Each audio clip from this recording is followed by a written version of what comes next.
Baik, yang selanjutnya kita akan mengganti template yang ada di WordPress blog kita ya. Biasanya jika Anda menginstal blog Anda atau WordPress Anda akan diberikan template yang seperti ini ya, template default seperti ini ya.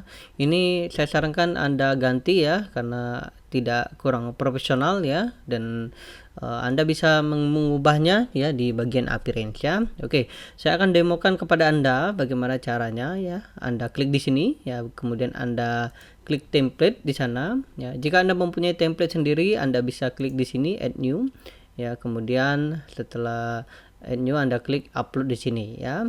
Oke, biasanya di WordPress akan memberikan Anda template-template yang sudah disediakan ya. Contohnya seperti ini ya, sudah disediakan ya.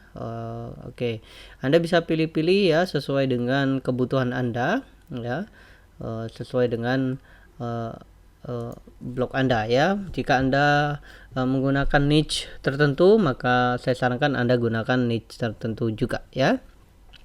Oke, di sini kita akan mencari blog-blog yang bagus ya, sesuai dengan template kita ya, yang kita gunakan untuk blog uang kita ya. Oke, saya akan pilih ya sesuai dengan yang kita butuhkan ya. Oke, kita akan lihat di sini ya. Anda bisa klik di sini bagian preview ya, nanti akan diarahkan langsung di bagian previewnya seperti ini ya. Oke, nanti blog Anda jika Anda memilih seperti ini ya, maka Anda akan mendapatkannya seperti itu ya.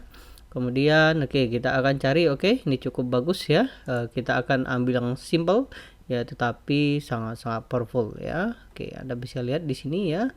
Oke, kita akan lihat.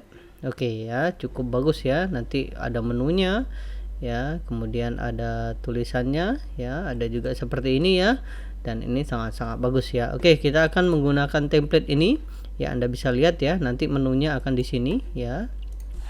Oke, di sini ya. Kemudian juga kita bisa membuat postingan-postingan juga di sini ya, dan juga sangat responsif ya. Responsif artinya bisa diakses di mobile ya ataupun di komputer ya. Oke, kita akan install. Anda klik di sini ya, kemudian setelah diinstal ya, maka akan diarahkan langsung di bagian settingnya ya.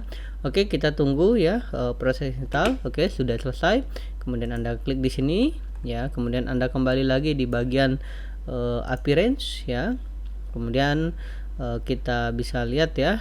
Oke, di sini ya. Kemudian Anda klik di sini, aktifkan. Oke, kemudian setelah aktif kita akan cek website kita. Oke, maka tampil seperti ini ya. Oke, selanjutnya kita akan membuat halaman-halaman dan postingan ya, dan juga kita akan membuat menu-menu yang kita butuhkan untuk WordPress kita.